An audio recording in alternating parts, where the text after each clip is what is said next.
Aujourd'hui, découvrons comment le réacteur 4 de Tchernobyl a été scellé après la catastrophe d'avril 1986 et comment j'ai fini par boire une vodka avec le général qui a mené l'opération. Alors... Et lancer le générique.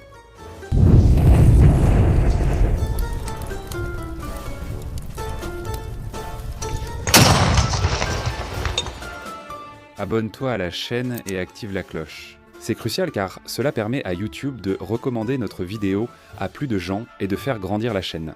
N'oublie pas notre accord, si tu aimes cette vidéo, partage-la avec au moins un ami fan d'histoire militaire. Allons-y. Le complexe nucléaire Vladimir Ilyich-Lénine, également connu sous le nom de centrale nucléaire de Tchernobyl, se trouve dans la ville de Pripyat, à 15 km au nord-ouest de la ville de Tchernobyl en Ukraine. Ce site est aussi à 16 km de la frontière biélorusse. La centrale, inaugurée en 1977, a mis en service ses 4 réacteurs nucléaires 1-1. Ces 4 réacteurs pouvaient générer au total 4 gigawatts d'électricité pour le réseau de l'ancienne Union soviétique. Les réacteurs étaient du type réacteur à canaux de haute puissance, Mil ou Bolshoï Mochnosti Kanalny en français, réacteur à canaux de haute puissance. Voici le fonctionnement d'un réacteur nucléaire, sans détails techniques. Des barres d'un élément hautement radioactif, comme l'uranium-235, contiennent de petites particules appelées neutrons. Ces neutrons frappent les atomes d'uranium et les brisent, produisant ainsi plus de neutrons et une quantité assez importante d'énergie.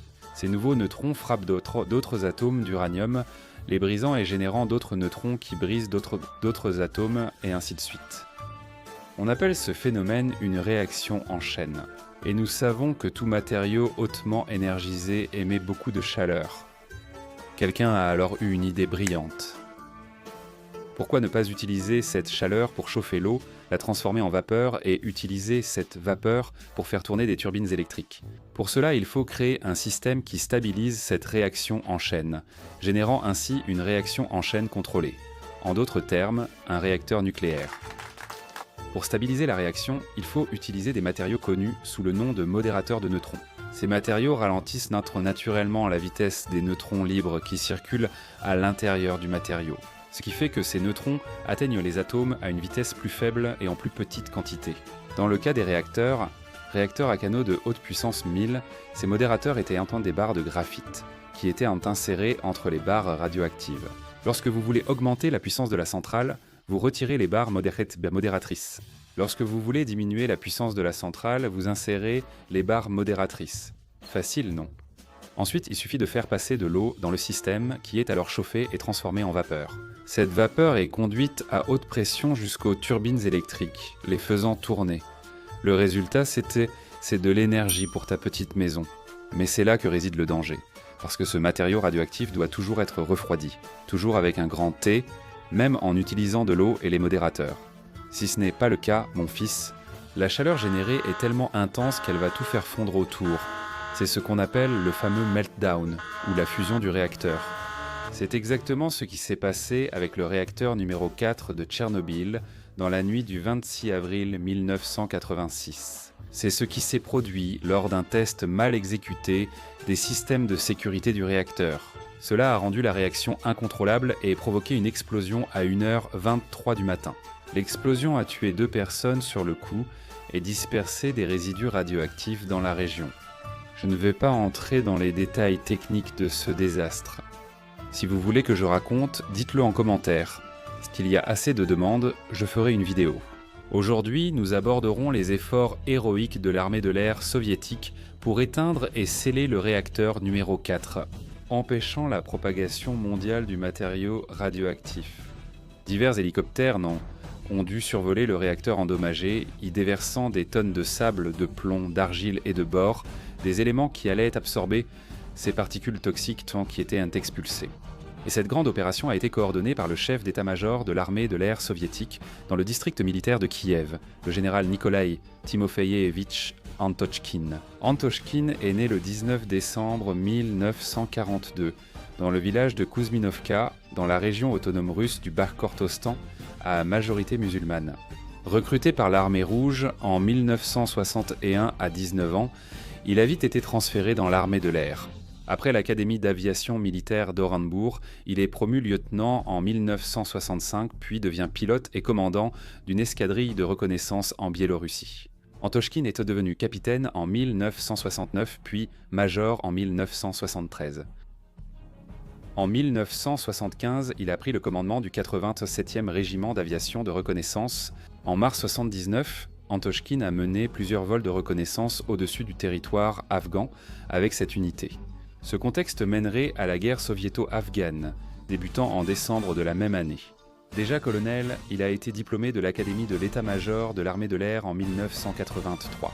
En 1985, il a dirigé l'état-major de l'armée de l'air du district militaire de Kiev. En avril 1985, Nikolai Antochkine est promu général. Un peu plus d'un an après sa prise de poste, il doit affronter la plus grande épreuve de sa carrière militaire. Avec les alarmes retentissant et les avertissements concernant la catastrophe de Tchernobyl, Antochkine n'a pas perdu de temps. Dès le matin du 26, il a pris un hélicoptère et a survolé le réacteur endommagé pour observer de près les dégâts causés par l'explosion. Rapidement, il a fait un rapport sur l'état chaotique de la catastrophe. Le gouvernement soviétique a tardé à mesurer l'ampleur de la menace. 36 heures après la catastrophe, il a seulement autorisé l'usage d'hélicoptères pour tenter de sceller le réacteur, qui diffusait continuellement ces éléments toxiques dans l'atmosphère dont le nuage était déjà au centre de l'Europe. À cela s'ajoutait la nécessité d'éteindre les flammes qui brûlaient encore à l'intérieur du cœur du réacteur. Cela devait être fait au plus vite. Pour accomplir cette mission, Antochkine a constitué une task force composée de 5 types d'hélicoptères. Il s'agissait du Mil Mi-2 Opli, du Mil Mi-6 Hawk, du Mil Mi-8 Hippie et du Mil Mi-24 Hind. Et le plus grand hélicoptère du monde, le monstrueux Mil Mi-26 Salo. Chaque modèle d'hélicoptère avait une tâche spécifique pendant cette opération de réponse à la crise. Le Mi-2 petit et agile mesurait la radiation autour de la centrale et dans Pripyat.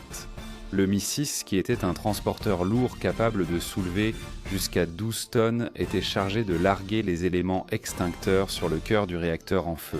Le transporteur Mi-8 assurait le transport et le soutien des techniciens qui travaillaient au sol. Quant au Mi-24, à l'origine, un hélicoptère d'attaque, il a été utilisé comme appareil de mesure radiologique.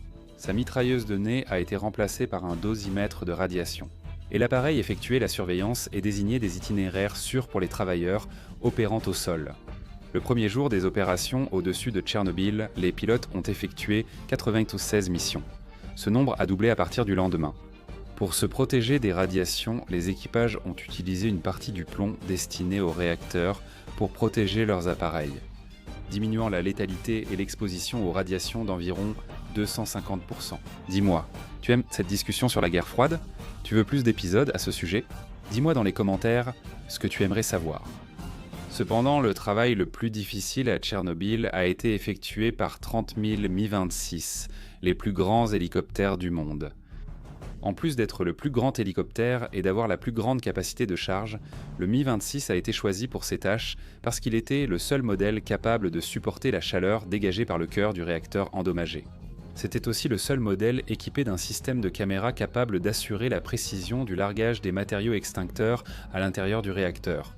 Grâce à cette décision, Antochkine a apporté beaucoup d'efficacité au processus, réduisant le nombre de missions nécessaires pour éteindre les flammes. Contrairement au Mi-6, le Mi-26 pouvait stationner longtemps au-dessus du réacteur endommagé, émettant des radiations. Regardez comme c'est incroyable. Ils ont atteint un taux d'utilisation de 100% lors du largage des matériaux de scellement. Mais bien sûr, en plus de la précision des instruments, ce résultat n'a pu être atteint que grâce aux efforts héroïques des pilotes soviétiques qui ont tout donné pour accomplir la mission et éviter davantage de morts dans le pays et sur le continent. Après 2 semaines d'opération, les flammes ont finalement été maîtrisées et la première couche de scellement a également été réalisée. Les hélicoptères ont continué à voler pour renforcer la protection déjà en place. La pire catastrophe liée aux hélicoptères eut lieu en octobre 1986 quand un Mi-8 survola le réacteur pour larguer un décontaminant sur le toit. Lors de la nuit de l'explosion, de grandes grues entouraient le réacteur numéro 4. Ces grues sont restées là, endommagées, représentant un grand danger pour le survol des aéronefs dans la zone. C'est alors que le Mi-8 planant lentement tout en déversant le matériau sur le toit de la structure, a tragiquement touché la pointe des pales du rotor principal contre l'une des grues, provoquant le dommage fatal qui a fait plonger l'aéronef vers la destruction. Tout l'équipage a perdu la vie. En raison de la censure totale des faits désagréables qui se produisaient dans le pays, le reste du monde n'a pris connaissance de l'événement et de cette vidéo qu'après la chute de l'Union soviétique en 1991. Même avec la perte tragique de l'équipage du Mi-8, l'opération des hélicoptères au-dessus du réacteur peut être considérée comme un grand succès, car elle a empêché la propagation continue des éléments radioactifs dans l'atmosphère. En reconnaissance de ces efforts de coordination et de commandement, le comité des soviets suprêmes a décoré le général Nikolaï Antochkine de l'étoile d'or de Héros de l'Union soviétique le 24 décembre 1986. Le général Antochkine est resté en service actif jusqu'en 1998, alors qu'il commandait l'entraînement au combat de l'armée de l'air russe. À sa retraite, il est devenu président de l'Association des héros de l'Union soviétique et des héros de la Fédération de Russie. En 2013, il a reçu l'Ordre du Mérite pour la patrie et en 2014, il a été élu député du Parlement fédéral pour le parti Russie Unie, du président Vladimir Poutine. Comment ai-je rencontré le général Antochkine ? C'est une bonne histoire. Peu de gens le savent, mais j'étais un proche ami du major Martin Drevis, l'as de la chasse nocturne de la Luftwaffe à Blumno. J'ai de bonnes histoires sur le vieux monsieur, mais ce sera pour une autre fois. Aujourd'hui, je précise que Martin m'a invité en Allemagne en 2009 où nous avons assisté à 2 événements. Le Ritterkreuztreffen était la rencontre des récipiendaires de la Croix de Chevalier et le Fliegertreffen, celle des aviateurs internationaux. Cette année-là, le Fliegertreffen a eu lieu à Friedrichroda, une ville de l'État allemand de Thuringe qui faisait partie de l'ancienne Allemagne de l'Est et qui, pendant la Seconde Guerre mondiale, a accueilli le développement et la construction de l'aile volante Horten HO2-9, à laquelle je consacrerai une vidéo entière. L'événement s'est tenu dans un grand hôtel construit par les communistes dans les années 80, qui possédait également une grande salle pour l'organisation de conférences. Le soir de cet événement, j'avoue avoir été stupéfait par le nombre de vétérans venus de divers pays, de la Seconde Guerre mondiale et d'autres périodes aussi. À la table des Russes, il y avait le général Antochkine portant son étoile d'or de héros de l'Union soviétique. Mais je vais vous avouer que je ne savais rien sur lui à l'époque. À la table des Russes, un petit homme, le colonel Ivan Mikhailovitch Romanov, ancien instructeur de chasse pendant la Seconde Guerre mondiale, a monopolisé mon attention. Regardez, pilote de MiG-15 durant la guerre de Corée.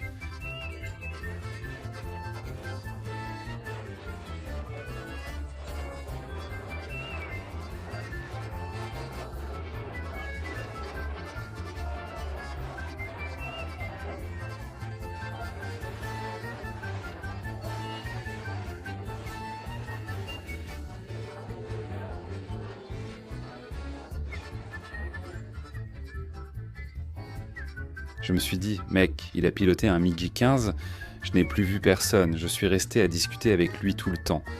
L'année suivante, je suis retourné en Allemagne avec Martin Drevis et mon ami Gilberto Ziebart Jr., filleul de Drevis et passionné d'aviation. Ce n'est que quelques semaines avant le voyage que j'ai recherché des informations biographiques et découvert beaucoup sur le général Antochkine. J'étais impatient de voir si je le retrouverais, mais la chance était avec nous. Au Fliegertreffen en 2010, qui s'est tenu à Geisenheim en Allemagne, nous avons rencontré le général Antochkine dans le hall et nous avons décidé de nous présenter.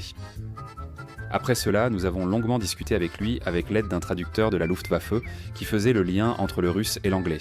Que penser de ce général que je connais depuis peu mais que j'apprécie déjà ? Le gars a été super gentil avec nous, très curieux, demandant comment des Brésiliens s'étaient retrouvés dans un événement de ce genre. Après de longues discussions, il nous a offert un toast de vodka. Mais tu penses, Woda, que c'était une vodka ordinaire ? C'était la vodka d'Antochkine. Ce gars-là, en plus d'avoir sauvé l'Europe de la contamination nucléaire, d'être héros de l'Union soviétique, il produit encore sa propre vodka. Mec, quel regret de ne pas avoir pris une photo de l'étiquette.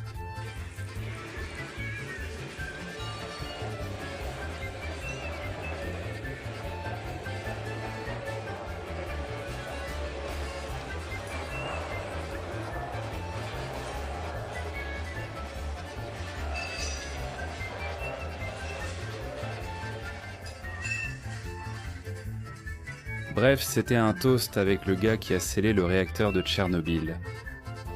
celle-là, pour la je pourrais la raconter à mes petits-enfants.